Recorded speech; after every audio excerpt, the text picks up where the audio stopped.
até a morte de cruz.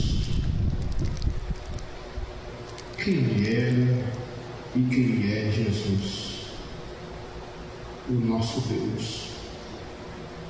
A maior autoridade nos céus, na terra e debaixo da terra. Aquele que tem todo o poder. O salmista Davi disse no Salmo 24: quem é este? Os anjos perguntaram. E dentre estes anjos um respondeu: este aí é o Rei da Glória, como as meninas cantaram. Então, esse Jesus, a Bíblia diz que ele não usou por usurpação ser igual a Deus, mas foi obediente. Obediente até a morte e morte de cruz. Ouvir a voz de Deus e obedecer é de fundamental importância para o nosso sucesso familiar, profissional.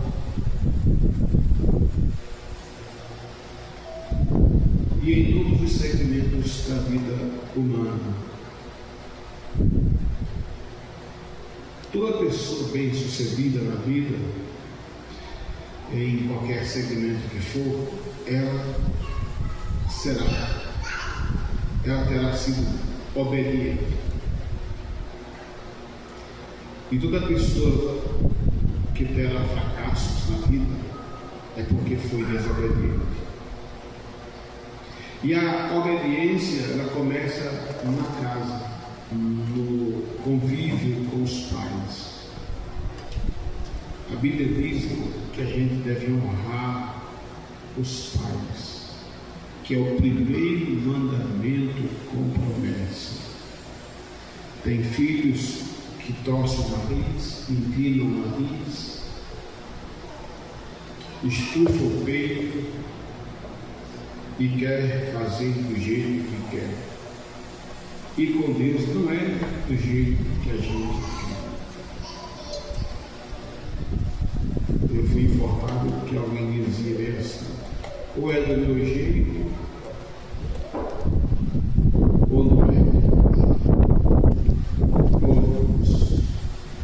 nem é do meu jeito, e nem é do seu jeito. É do jeito de Deus e da palavra de Deus. Por isso que muita gente, por não entender o mistério da obediência, cai em fracassos.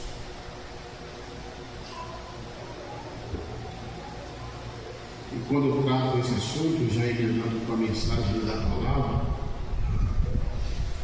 nós encontramos um homem chamado Abraão que obedeceu. A Bíblia diz: sendo chamado, ele obedeceu pela fé.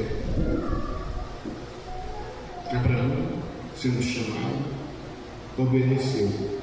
Está em Hebreus 11. Obedeceu.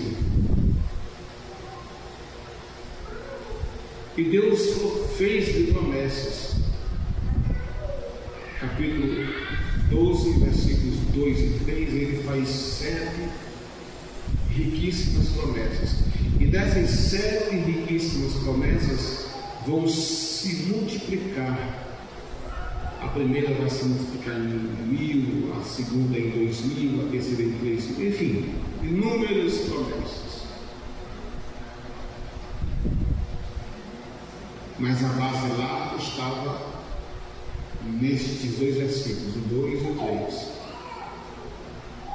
Pois bem, diz a palavra do Senhor que Abraão foi obediente. Demorou, mas apareceu.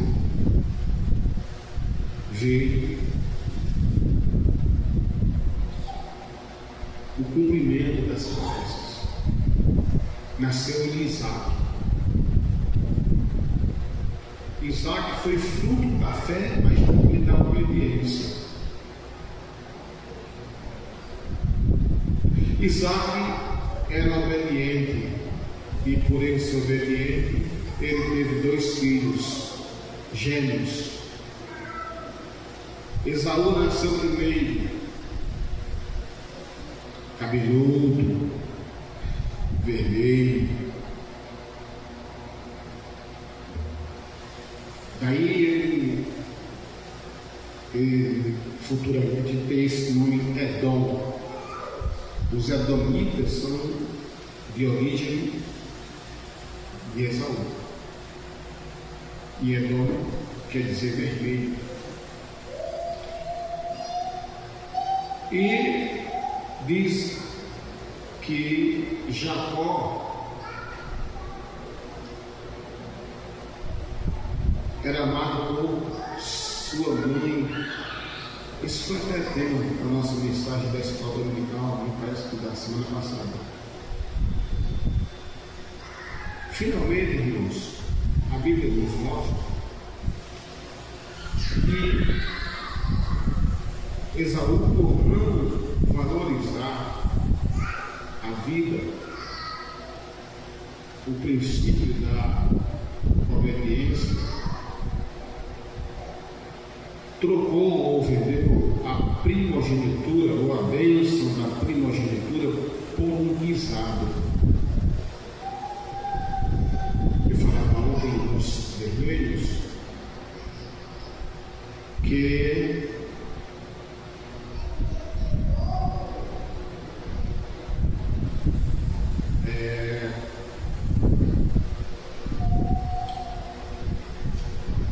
na vida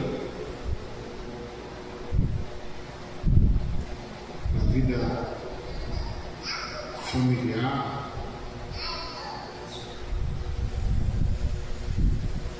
e em outros segmentos, vai requerer de nós, para o sucesso, uma determinação, uma perseverança.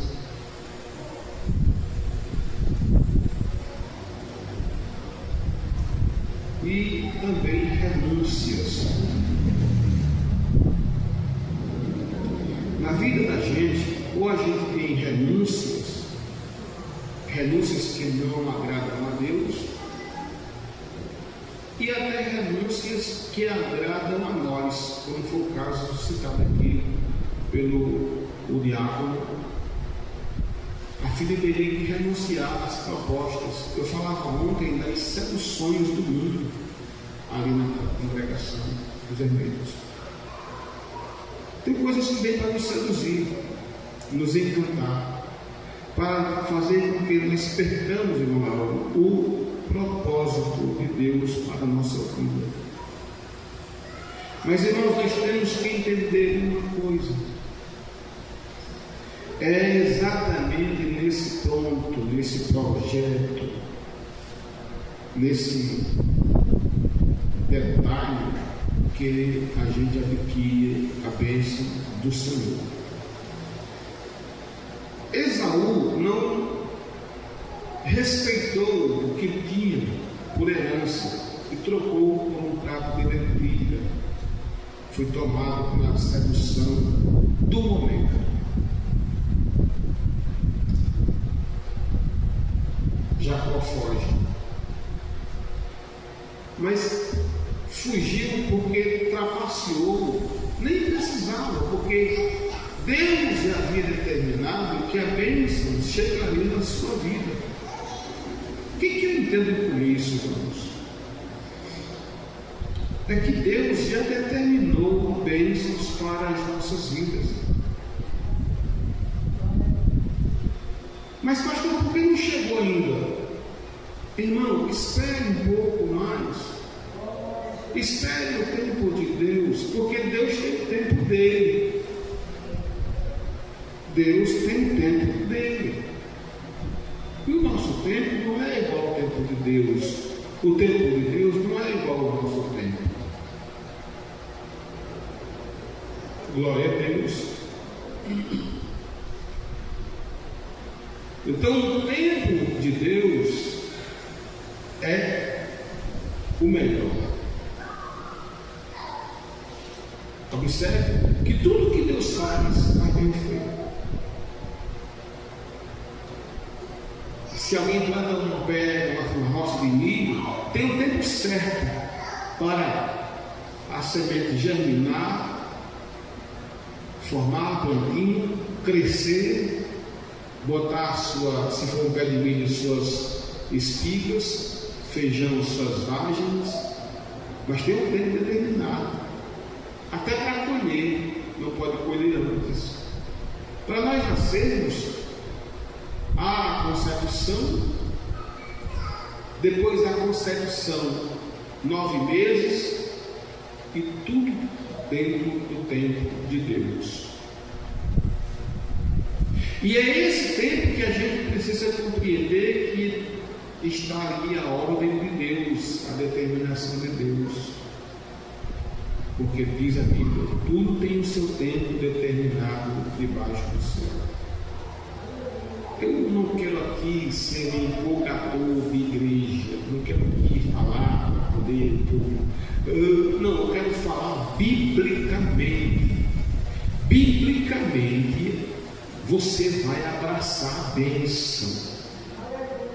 Biblicamente, você vai ser galardoado, você vai ser abençoado. Então, somente cumpra aquilo que Deus designou para a sua vida. Vamos lá, irmãos.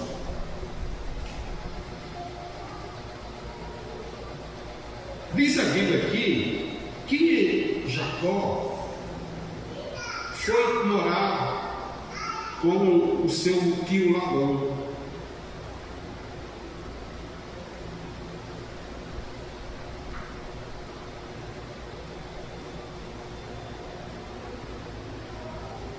E lá ele prosperou. Ele saiu de lá fugido da terra do seu pai e de sua mãe, porque enganou já Esaú. E Esaú queria matá-lo, exterminá-lo. Mas olha o que acontece. Diz a Bíblia, ao fugir, ele vai para a terra de seu tio. Encontra uma jovem chamada Raquel. Sabe aquele ditado? Amor à primeira vista? Amor à primeira vista?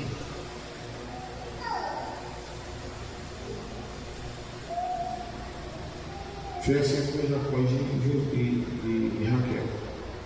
Raquel se apaixonou tanto, Jacó se apaixonou tanto por Raquel, que foi vítima da cobiça, da ganância do seu futuro, então, sogro.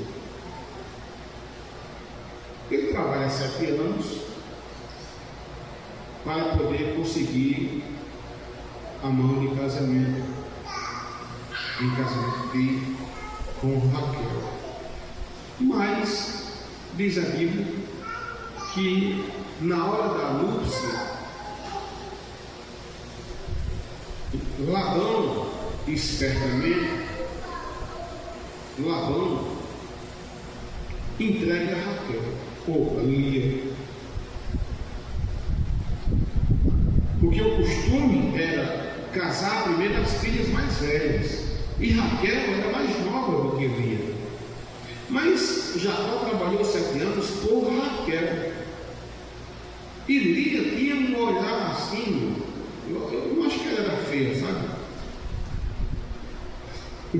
Eu não acho que ela era feia. Ela só tinha um olho assim atravessado.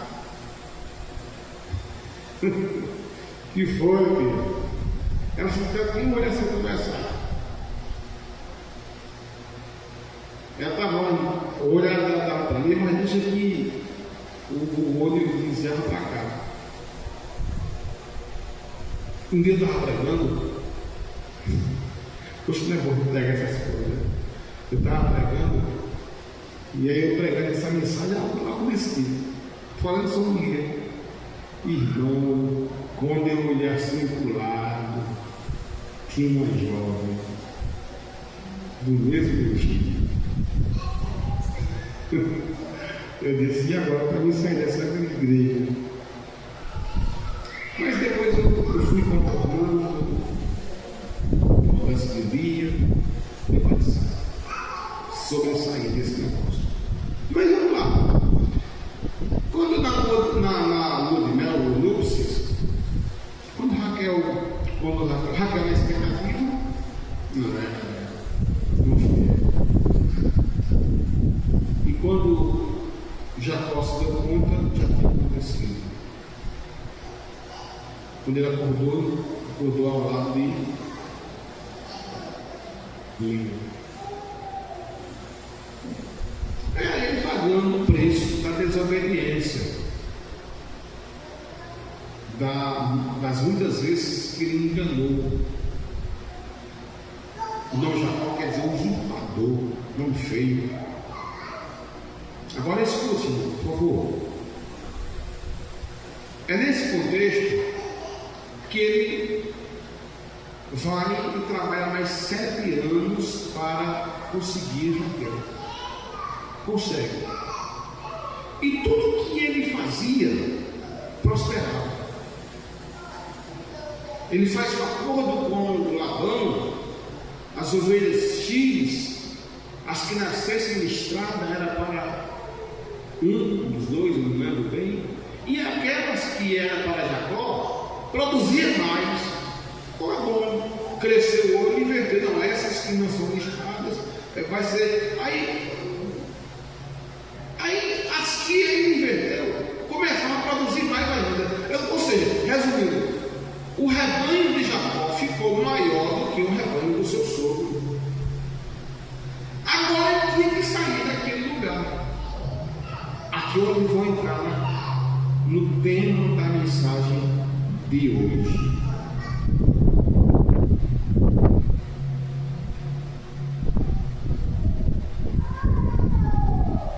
Que título eu daria para esta mensagem? Poderíamos dizer, revendo os erros do passado. Vamos dizer todos juntos o tema dessa mensagem: revendo os erros do passado. Vamos falar no lugar daqueles que não vieram hoje. Forte. Revendo os erros do passado. Jacó era um homem próspero. Sim ou não? Sim ou não? Sim.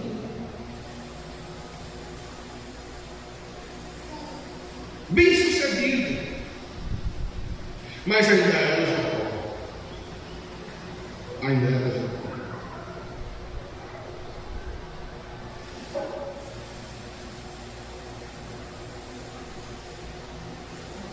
Pois bem.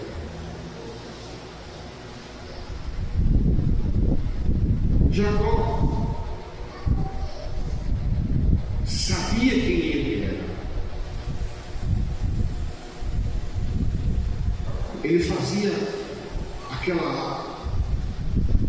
aquele exame de si mesmo, aquele exame de consciência. Irmãos, ninguém conhece melhor a gente depois de Deus do que nós mesmos. Primeiro, Deus nos conhece, porque foi Ele que nos aperfeiçoou, sabe tudo até o que nós ainda vamos pensar. Ele sabe, já sabe. Deus sabe todas as coisas. Depois de Deus, nós mesmos é quem nos conhecemos. E depois de nós, os nossos cônjuges, para quem é casado.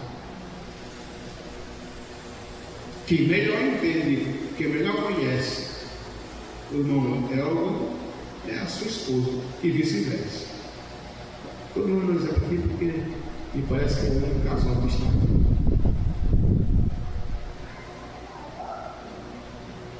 E Jacó sabia, irmãos, que ele ainda era Jacó. É nesse contexto que ele, de madrugada, se retira com sua família fugindo na calada da noite, disse: eu sou. Agora escute para você entender. Quando ele vai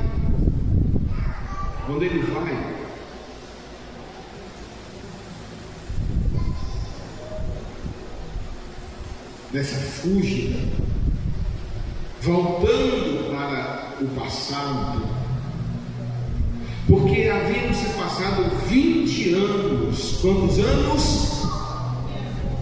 Quantos anos? 20 anos. E esses 20 anos haviam gerado no coração do seu irmão mágoa, um ressentimento, um estrago. Gerou em Esaú um ódio voraz de matar seu irmão.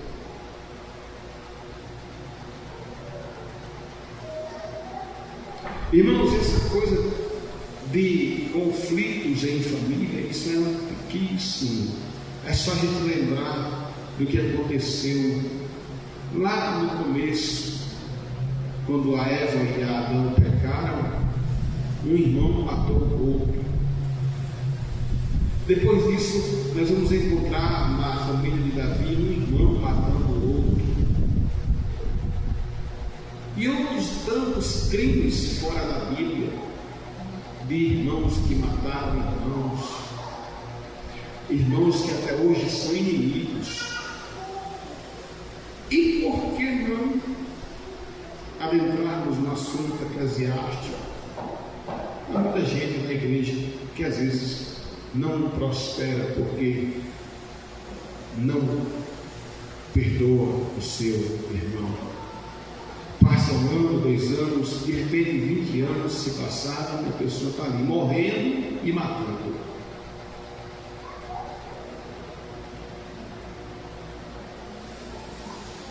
Jacó era próspero, Jacó era abençoado, Jacó era realizado, mas tinha um problema: ele ainda era Jacó, enganador, usurpador.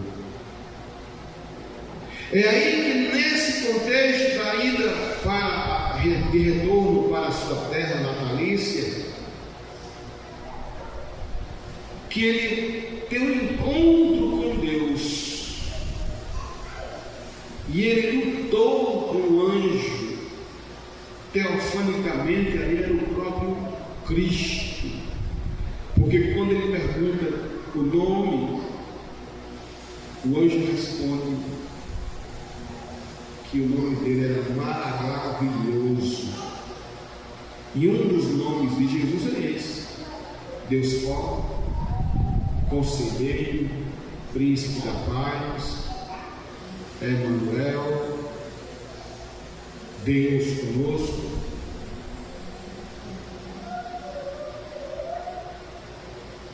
Então, naquele momento, Esaú, maravilhoso, Jacó, no encontro ali juntinho, ele resolve adentrar na presença de Deus e viu o anjo. Ele entendeu que ali não era simplesmente um anjo qualquer. E numa fã de querer mudar, transformar, porque ele olhava para ele e ele via Jacó.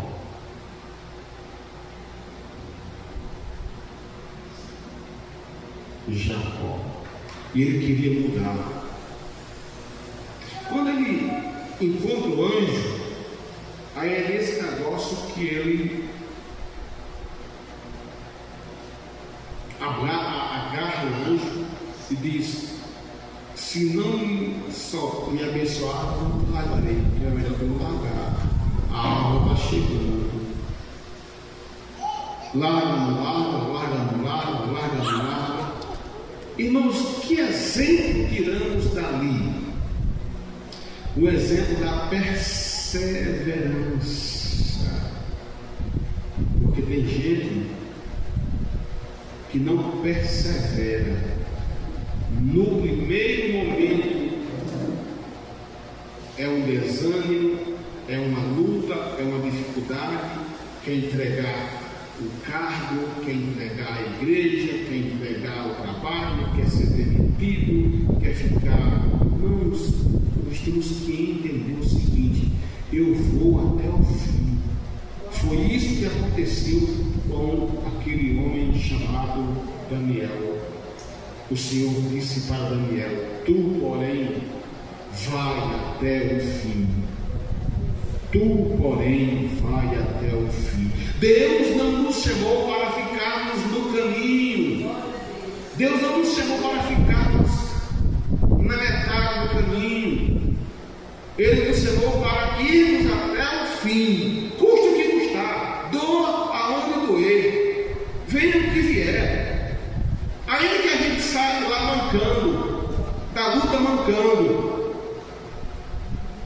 O anjo disse: olha, o anjo disse: está chegando a água, se só, não quero me ferir não pode me ferir, eu quero a minha bênção.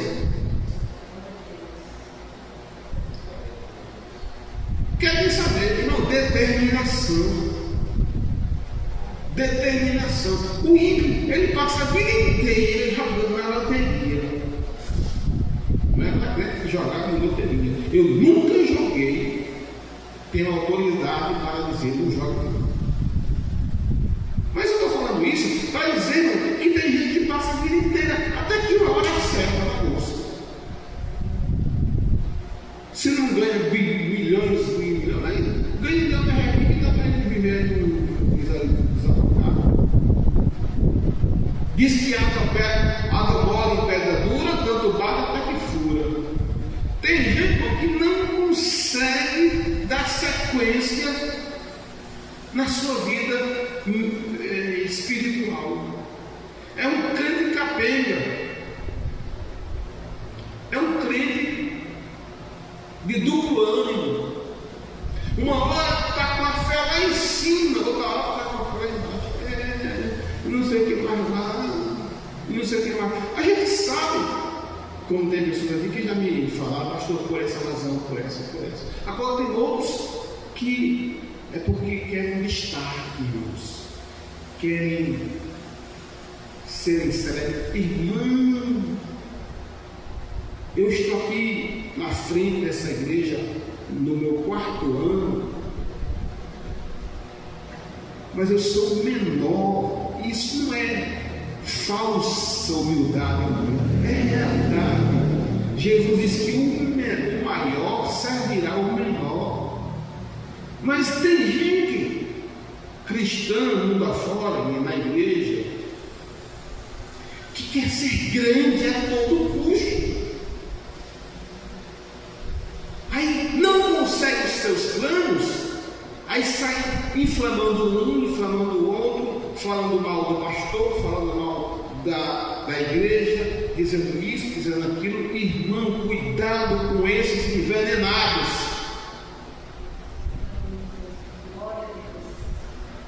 Porque esses envenenados, eles envenenam outros para envenenar outros. Sabe aquele cara da maçã podre que apodrece todo o cesto?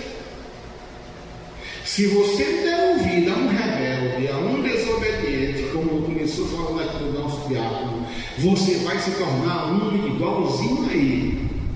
Agora a Bíblia diz assim: quem anda como sábio se torna sábio.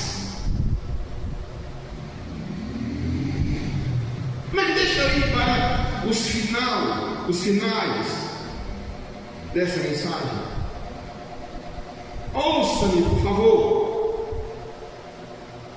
Me escute.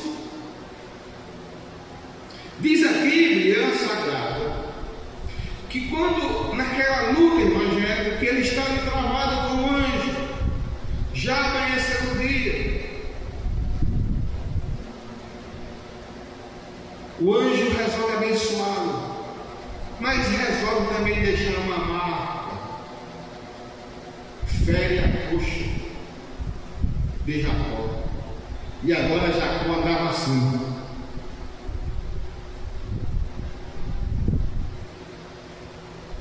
Mas estava abençoado.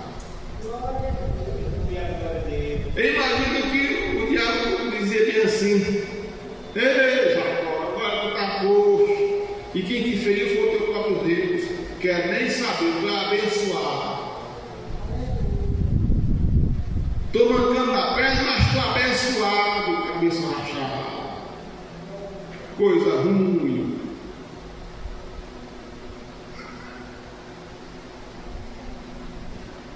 Irmãos, depois desse ato, ele ora e inclui seu irmão na oração. Porque Esaú estava há muito tempo desejando matar, encontrar. 20 anos se passaram, o ódio só aumentou no coração de Esaú. Irmãos, o ódio, o ressentimento, a mágoa não só mata, como a pessoa que odeia também morre.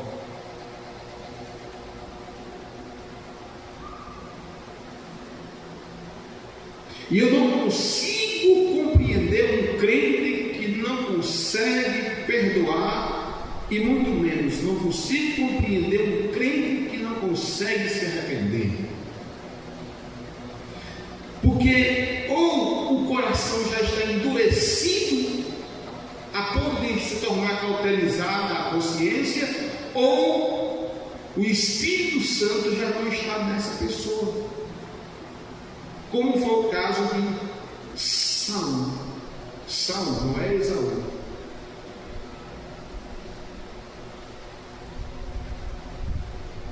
Aí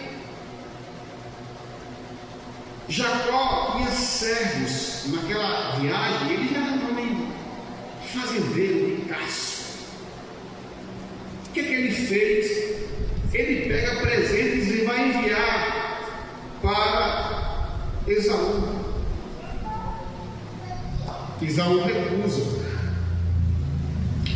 Na minha imaginação, na minha conjectura, eu penso que o diabo disse: agora eu vou ver outra vez derramamento de sangue de irmão outra vez. Já aconteceu com Caim, agora vai acontecer agora com Jacó.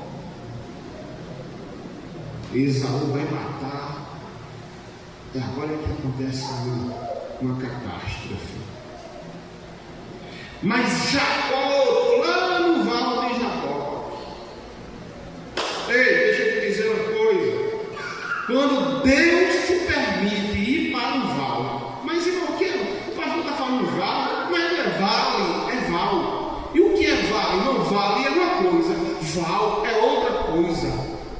Vale é um lugar que pode ser até pantanoso, pode ser sombrio, pode ter feras escondidas, feras ferozes, animais peçonhentos, insetos peçonhentos. Agora, o vale de Jacó é pior, porque é um lugar de lama, de lamaçal. Para passar nesse lugar, ou para andar nesse lugar, se anda com dificuldade. Agora imagina ele saindo do vale de Jaboque com a perna ferida, irmão. Mas saiu.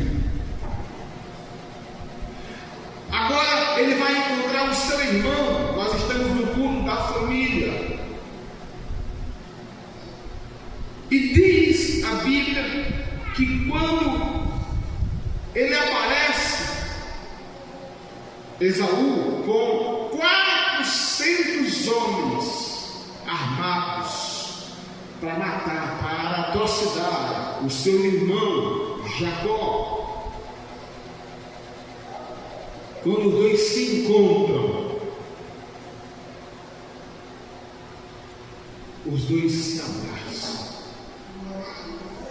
os dois se beijam, diabo perdeu. O diabo achou, vou ver sangue, não viu não. Viu foi um abraço fraternal, um beijo fraternal. Os dois choraram abraçados, mas não era um abraço fingido, como eu já vi aqui, abraço de tamanduá, show de artista, de ator, de atriz, de Vera Fischer, show de Tarcísio Meira, que até já morreu. Vera Fischer, está vendo aí, né? Eu falei que era daquele tempo que eu assistia novela, lá nos anos 80, 90.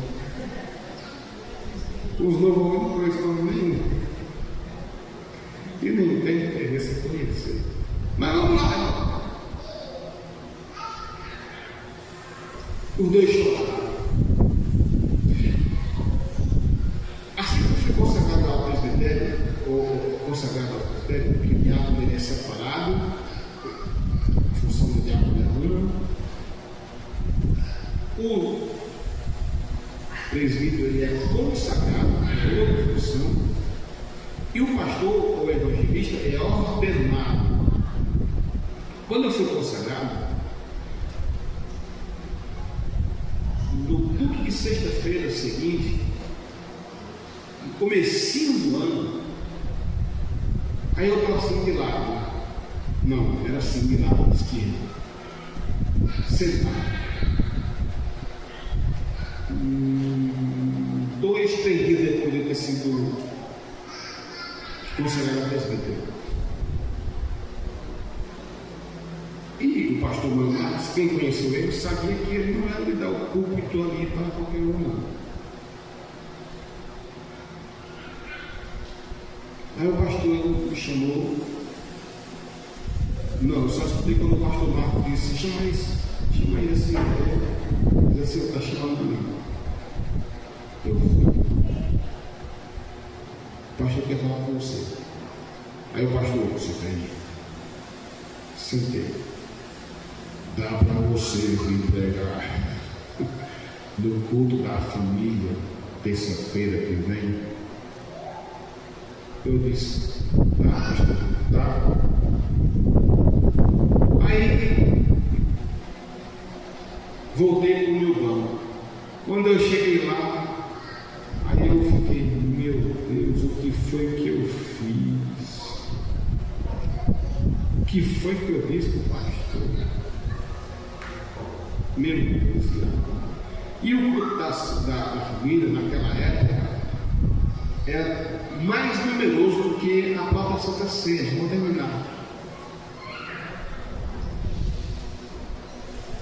Aí está a igreja lotada. Aí para acabar de gravar, sempre ali na doutora Wilson, sempre ficava os jovenzinhos, os solteirinhos, né? Ficavam ali conversando nos corredores, na frente. Mas estava um tempo nublado e chuvoso. Começou a cair uns pingos de água de chuva. E aí, irmãos, a igreja já estava cheia, a galerinha lotada. E aí a igreja ficou apertada mesmo, literalmente apertada. E eu estou narrando essa história do encontro de Esaú com Jacó. Quando eu estou narrando o encontro, cada um vindo de lá para cá, e um daqui para lá, e daqui a pouco os dois se abraçaram. Quando eu disse que os dois se abraçaram e se beijaram, irmão, de repente um trovão. Isso no ano 2011. Janeiro de 2011, a primeira terça-feira de 2011. Um trovão. Na hora que eu narrei o encontro e o beijo dos dois, um silêncio total na igreja. Daqui a pouco eu escutei. E eu também calei. O pastor Mano Marcos calou, ninguém dava um glória, nem os obreiros atrás. Daqui a pouco começou o glória. Aleluia. Irmãos, a igreja começou a ser cheia da graça de Deus. O povo começou a entender o mistério que estava acontecendo ali. Eu via lágrimas, um quebrantamento no meio da igreja. E eu que comecei com as pernas bamba, e gaguejando. Imagine só, irmão, pregar com o pastor Mano Marcos. Interessante, meu presbítero Pedro aqui, nesse dia, o pastor Mano Marcos sempre ficava nas costas da gente, do pregador. Mas nesse que parece que ele estava um textão mesmo. Ele pegou a cadeira e colocou com ele assim, ó. Bem assim. De lado. Aí ele aqui. Aí eu olhava para o povo, olhava para cá, olhava para os obreiros. Mas quando você estava bem aqui, não era para o pastor. Eu não vou olhar não. Se eu olhar, aí que essa coisa vai tremer, que eu vou gaguejar, que eu não vou dar. Misericórdia, que agonia. Mas, irmão, a Bíblia diz que nada, se não vier do céu, nos é dado. Jesus mandou a chuva e a palavra. A palavra e a chuva, mandou o pão quente do céu. E naquele dia eu pude entender que Deus trabalhou na vida de muita família para a glória de Deus, porque houve perdão, houve reconciliação.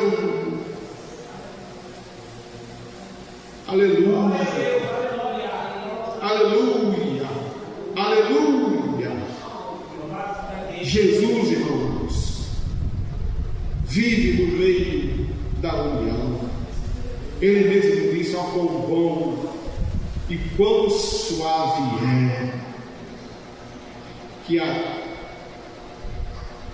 que Jacó e Esaú vivam em união, que os irmãos vivam em união, que as irmãs vivam em união, que os obreiros vivam em união, que não haja na igreja grupo de família.